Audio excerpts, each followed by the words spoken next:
Soyez chacun, chacune les bienvenus dans le nom de Dieu notre Père, de Jésus-Christ qui nous a sauvés et du Saint-Esprit qui rend le Christ vivant en chacun d'entre nous. Alors soyez les bienvenus chez vous, coronavirus oblige. Voilà, on va faire un culte comme ça, un petit peu à distance, et vous pourrez avoir la prédication de ce dimanche. C'est une manière aussi d'être en communion les uns avec les autres. Je vous invite d'abord à quelques instants de prière. Seigneur, tu nous vois dispersés, chacun de notre côté, mais voulant avoir un temps comme ça, ensemble, les uns en pensée avec les autres, et surtout en pensée tournée vers toi. Oui Seigneur, dans ces moments particuliers, nous tournons nos regards vers toi. Tu es notre Seigneur, tu es celui qui est notre paix, et nous te prions que, à travers les mots que nous allons partager, à travers ces instants, eh bien tu parles à notre cœur, tu ouvres notre cœur. Oui Seigneur, nous nous confions à toi. Amen. Un culte donc bien particulier, mais je voulais quand même avoir ce moment de partage avec vous. Nous sommes le 3e dimanche de Carême, là aussi un carême de relations, un carême où les relations sont beaucoup moins denses que d'habitude. On ne se rencontre pas, ou peu, on peut se parler au téléphone, de loin, mais un carême quand même, un carême pour se poser la question de ce que nous sommes, de ce que nous voulons vivre avec Dieu, un carême aussi pour être dans ce moment particulier où nous sommes en manque, là probablement en manque de relations. Nous expérimentons ce désert qui est pour nous non pas un moment d'abattement, un moment de tristesse, mais aussi un moment où nous pouvons vivre quelque chose de particulier, où nous pouvons vivre quelque chose de notre foi, qui nous renforce dans notre foi. Alors, ça va être un culte aussi particulier, nous allons passer directement à la prédication. Donc je vous propose une lecture dans l'Ancien Testament, Exode, le chapitre 17, les versets 1 à 7. Et puis je vais demander à quelqu'un de l'Assemblée, au hasard, de venir lire ce texte. Ah, Séverine, bien. Sur l'ordre du Seigneur, toute la communauté d'Israël quitta le désert de Sin et se rendit par étapes à Réphidim, où ils installèrent leur camp. Ils n'y trouvèrent pas d'eau à boire, de sorte qu'ils cherchèrent querelle à Moïse et dirent « Donnez-nous de l'eau à boire !» Moïse leur demanda « Pourquoi me cherchez-vous querelle ? Pourquoi mettez-vous ainsi le Seigneur à l'épreuve ?» Assoiffés, les gens se mirent à protester contre Moïse en disant « Pourquoi nous as-tu fait quitter l'Égypte? Est-ce pour nous faire mourir de soif ici, avec nos enfants et nos troupeaux ?» Moïse implora le secours du Seigneur. « Que dois-je faire pour ce peuple ?» demanda-t-il. « Encore un peu, et ils me lanceront des pierres. » Le Seigneur lui répondit « Passe devant le peuple, accompagné de quelques-uns des anciens d'Israël. Tu t'avanceras en tenant à la main le bâton avec lequel tu as frappé le Nil. Moi, je me tiendrai là, devant toi, sur un rocher du mont Horeb. Tu frapperas ce rocher, et il en sortira de l'eau, et les gens pourront boire. » Moïse obéit à cet ordre sous le regard des anciens. On a appelé cet endroit Massa et Mériba, ce qui signifie épreuve et querelle, parce que les Israélites avaient cherché querelle à Moïse et avaient mis le Seigneur à l'épreuve en demandant « Le Seigneur est-il parmi nous, oui ou non ?» Merci Séverine. Alors j'ai mis ma casquette parce que ce texte qui nous parle du rocher, c'est aussi un texte de l'adolescence, passer de l'adolescence à l'âge adulte. Alors j'ai pris ma casquette d'adolescent, celle que j'ai depuis que j'ai 16 ans ou 17 ans. L'eau du rocher. Et puis la la querelle entre le peuple, Moïse et Dieu. On va voir un petit peu les tenants de cette querelle, pourquoi je vous parle d'adolescence, et puis après nous verrons ensemble la réponse de Dieu. D'abord, comme souvent entre les parents et les adolescents, il y a une incompréhension. On applique à Moïse, on applique à Dieu des intentions qui ne sont pas les leurs, des intentions mauvaises. On ne se comprend pas. Le texte nous dit « Pourquoi nous as-tu, c'est le peuple qui dit ça à Moïse, pourquoi nous as-tu fait quitter l'Égypte?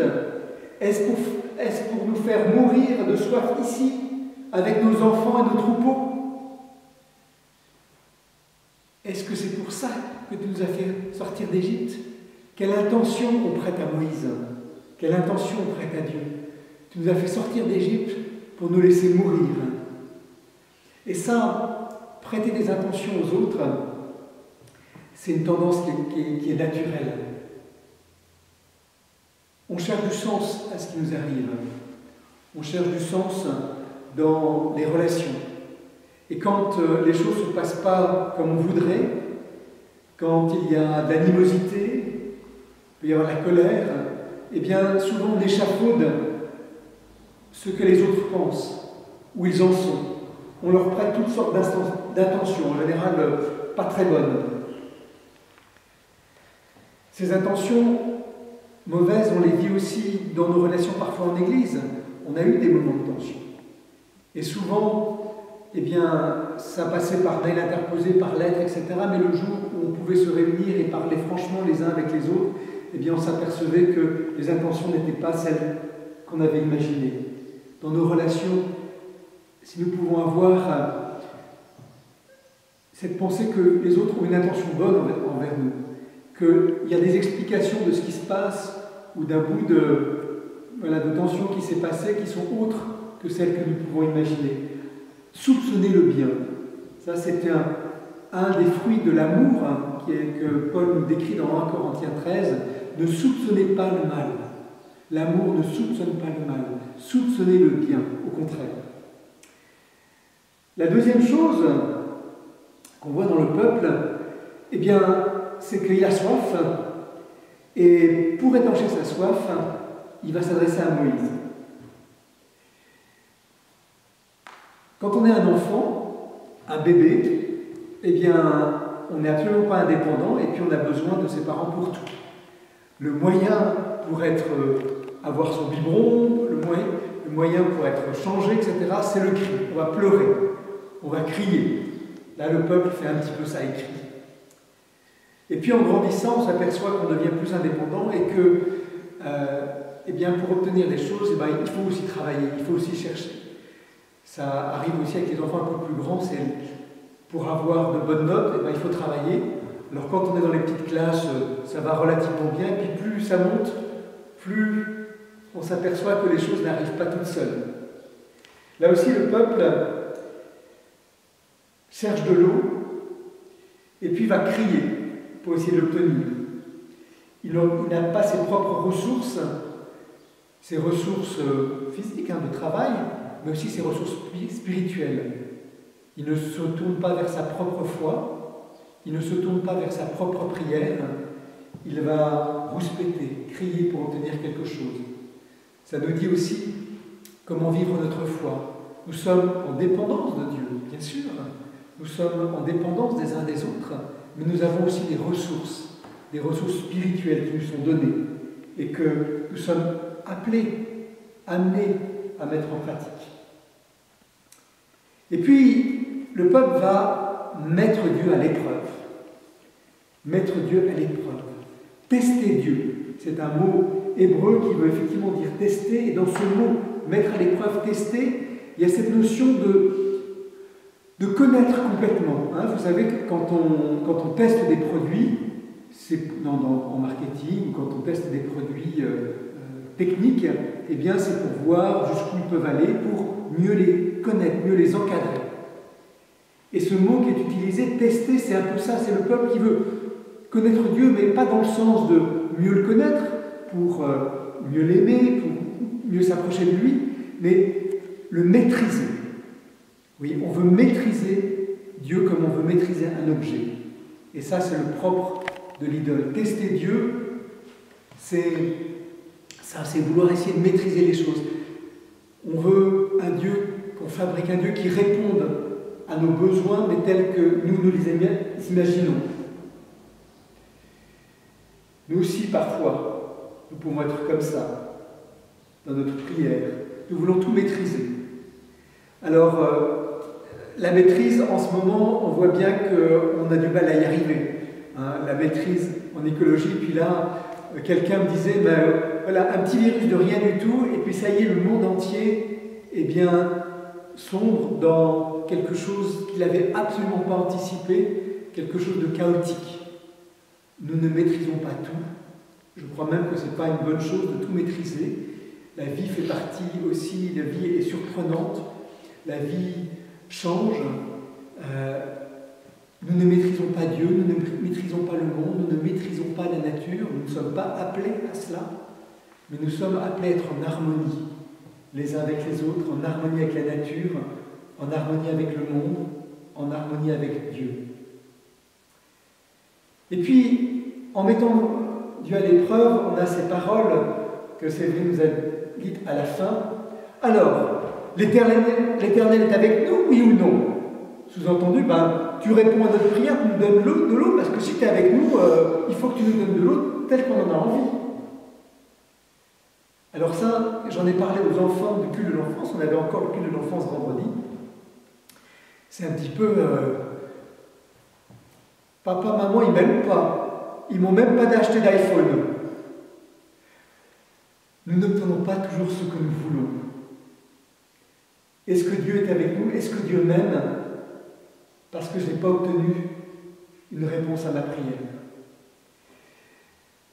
Ça paraît amusant comme ça, mais c'est quelque chose finalement de très profond. Combien de personnes j'ai rencontrées qui m'ont dit « mais oh non, mais moi je ne peux plus croire en Dieu, il s'est passé ça ou ça dans ma vie. »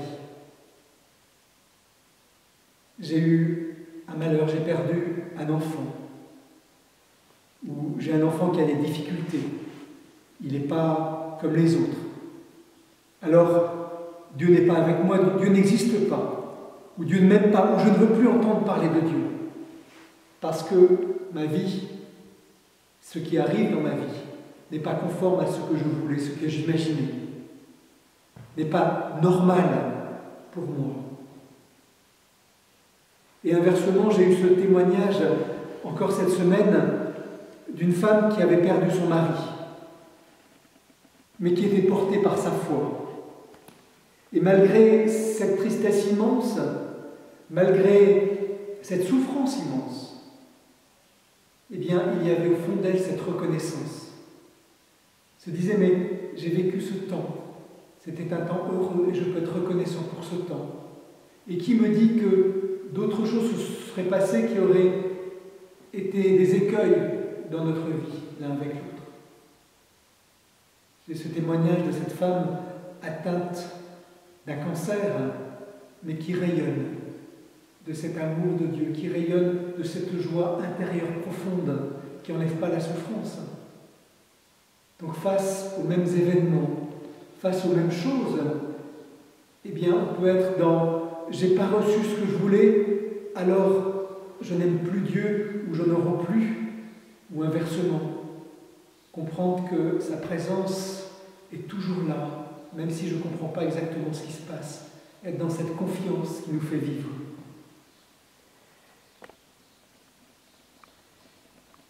Et puis, dans ce que dit le peuple, eh bien, on a l'impression qu'il a perdu l'espérance. Des adolescents parfois s'interrogent sur leur avenir, se demandent mais de quoi l'avenir est fait, et c'est source d'angoisse. On a besoin d'être rassuré sur notre avenir. L'avenir est incertain, il peut paraître menaçant. Il y a ces manifestations des jeunes pour le climat, et moi je trouve qu'ils ont raison. Mais quand tout n'arrive pas comme on veut, eh bien alors, comme le peuple, il devient menaçant envers Moïse. Il avait peur d'être lapidé.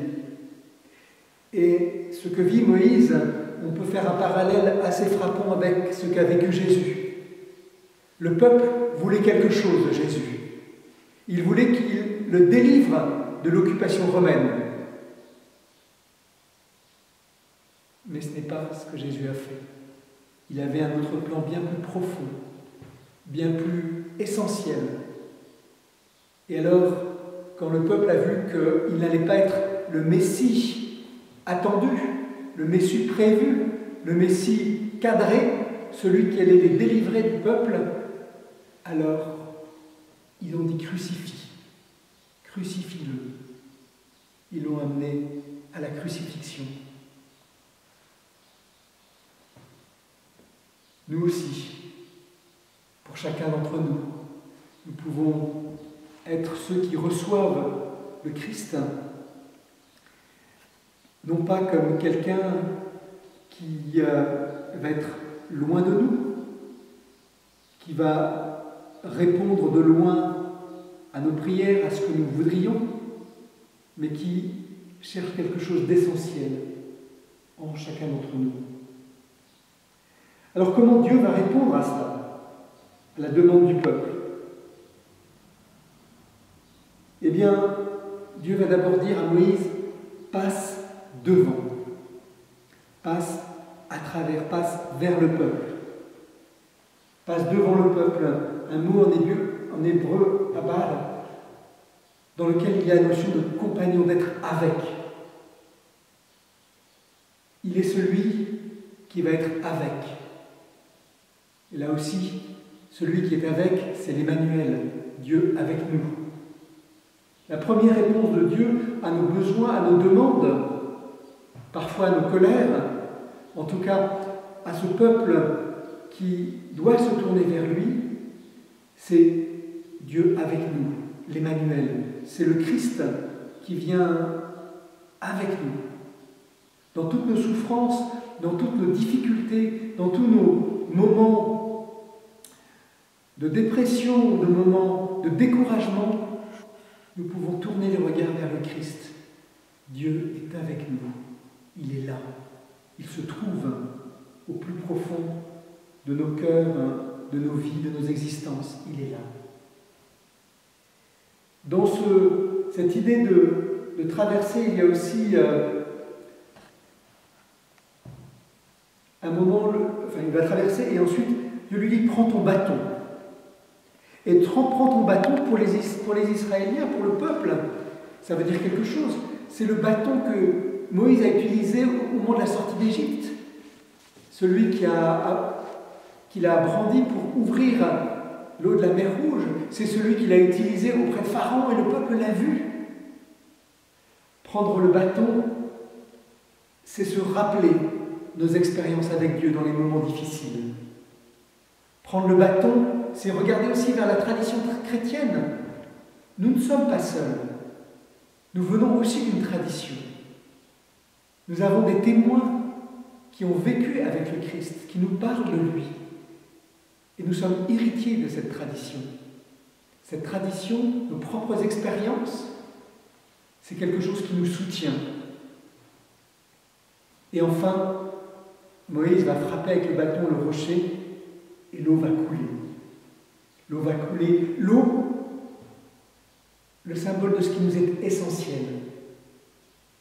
De quoi avons-nous besoin? De quoi avons-nous besoin aujourd'hui, dans ce moment que nous traversons? Alors, peut-être qu'on va répondre, j'ai besoin de telle chose ou de telle autre, j'ai besoin de pâtes, j'ai besoin de nourriture, j'ai besoin, etc. Bien sûr, mais nous avons besoin aussi d'espérance. Nous avons besoin de cette présence de Dieu avec nous, de ce Christ. Nous avons besoin qu'il nous dise jour après jour son amour, que nous puissions ressentir sa présence et son amour. Alors, oui, nous avons le droit de nous tourner vers lui, nous avons le droit de prier, nous avons le droit de lui dire nos souffrances, de dire « mais c'est dur pour moi cette situation. Je suis dans la maladie, ou alors je suis dans la solitude, ou voilà, je suis dans l'angoisse ou dans la peur. Nous pouvons lui dire ça. Mais peut-être, au lieu d'être en colère, parfois ça peut être aussi, on peut de temps en temps avoir ces moments de colère, mais ne pas tourner notre colère vers Dieu, et au contraire de trouver en lui la confiance. Alors ma prière, et je vais finir par cette prière, c'est que vous puissiez marcher dans la confiance, et que Dieu qui connaît vos besoins, vos désirs, eh bien, soit présent tout près de vous. Nous prions cette prière de bénédiction. Seigneur, je veux te remettre toutes les personnes qui regardent cette vidéo. Je veux te remettre tous nos frères, nos sœurs qui sont peut-être dans la peur, qui sont dans la solitude, qui sont dans la maladie. Je veux te remettre notre paroisse qui vit ce temps de carême. Je veux te remettre notre pays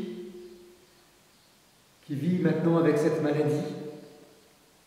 Seigneur, que jamais l'espérance ne s'efface de nos cœurs, que ta présence nous remplisse de paix. Oui, recevez la bénédiction de Dieu. Au nom du Père, du Fils et du Saint-Esprit. Amen.